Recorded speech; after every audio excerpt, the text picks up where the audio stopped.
raised in the low country of South Carolina, where rivers cut through pine forest and stories were passed down like heirlooms, a tradition that is becoming rare with each passing day. I grew up fishing, climbing, watching the weather, learning from people whose knowledge came not from books, but from living close to the land. I didn't know it then, but that was science too. Later, I became a fisherman. I spent my time on the sea and climbing rocks, working with my hands, pulling traps, studying tides, reading sign in the water and on the land. That time gave me something that the classroom couldn't, a respect for the rhythms of nature and the wisdom of the people that live by them. I also saw what happens when those ways are ignored, when language, culture, and ecosystems are pushed aside in the name of progress. I've seen fish disappear. I've seen children in coastal communities being taught science that didn't reflect their own realities, learning about faraway animals in a language that wasn't their own. That's why I walked away from the boat and into the classroom. And eventually, I stumbled into this project. This project is, well, it's the story of my life.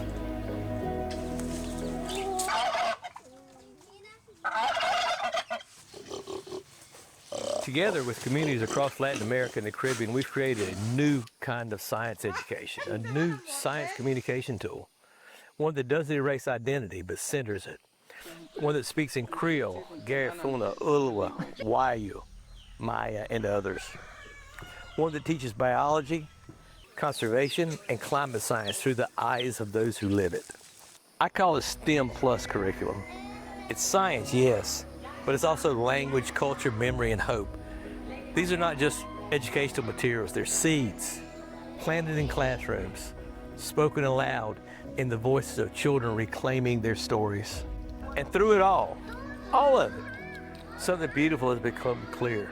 These materials show us that we're more alike than we are different. We all want our children to grow up strong. We all want clean water, healthy forests, and a future worth passing on.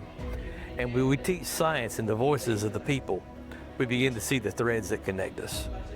I've watched students' eyes light up when they see their world reflected in a textbook written in their mother tongue. I've listened to elders say, no one has ever asked me what I knew before. And I've seen young people, indigenous, Afro-Caribbean, and rural, stand up and say, this is ours. My story is not separate from this project.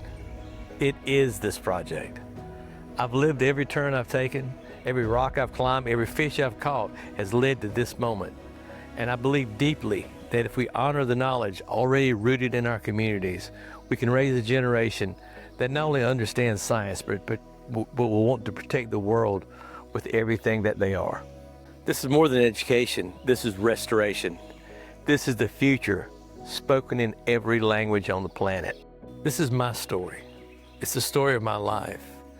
But it's also the story of others. It's the story of Yadi, Castillo, Richard Peck, Aminta, Leonzo Knight, Sir Hubert Vies, and many, many others. And to share a little bit more with you, here's my Maya brother, Hilario Poot Cahun. Hey Bishabelesh, my name is Hilario Poot Cahun. I am a proud Maya from the community of Tijosuco in Quintana Roo, Mexico. I graduated from La Universidad Intercultural Maya de Quintana Roo, WIMCRO. Studying at an intercultural university helped me realize that my language and culture have always contributed to solving global problems, long before we started calling them global problems. But these contributions have often gone unrecognized, while local knowledge has been silenced. After graduating, I decided to take a path of my own to make these contributions visible and to remind our children that their roots, their language, their culture are powerful. In 2017, I met Robert Thigpen. You have already heard his story. When I learned about the work he was doing, I saw it as a perfect complement to my life's mission. Together, with an intercultural approach, we began to build something beautiful, something that protects not only the environment, but also the pride of Maya children and the revitalization of the Maya language. We began by piloting 2 environmental science books in Yucatec Maya, designed for children in indigenous primary schools of Quintana Roo. The content was developed through a collaboration between Marine Conservation Without Borders and local educators. These materials were co-created, tested and taught by students from WIMCRO and public school teachers with support from families and communities. The pilot program lasted 4 weeks per book, with interactive lessons, dynamic activities, and assessments after each chapter. The feedback we received from students, parents, and teachers was powerful. We analyzed more than 90 hours of recorded classes and interviews, much of it in Maya, using a rigorous methodology to understand the real impact of the work, and the results were inspiring. The second book wasn't just used in local schools.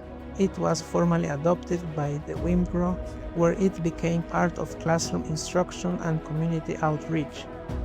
It was also used by the Universidad del Bienestar Benito Juárez to teach 3 sections of biology and sustainable development to Maya student teachers, an unprecedented step that marked a turning point in the integration of local knowledge into formal higher education.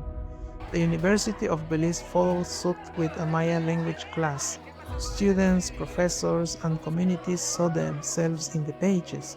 They saw science, yes, but they also saw themselves. We've seen children raise their hands with confidence. We've seen parents cry, saying, "This is the first time my child has learned science in our own language." And we've seen that this is only the beginning. Our next steps are clear. Expand the project to 32 indigenous schools across the state. Train more facilitators and teachers. Build more materials in Maya and in other indigenous and Creole languages across Latin America and the Caribbean. This is not just a curriculum. This is a movement. It's about restoring what was always ours. It's about teaching science without erasing identity. It's about the future spoken in the voices of our children.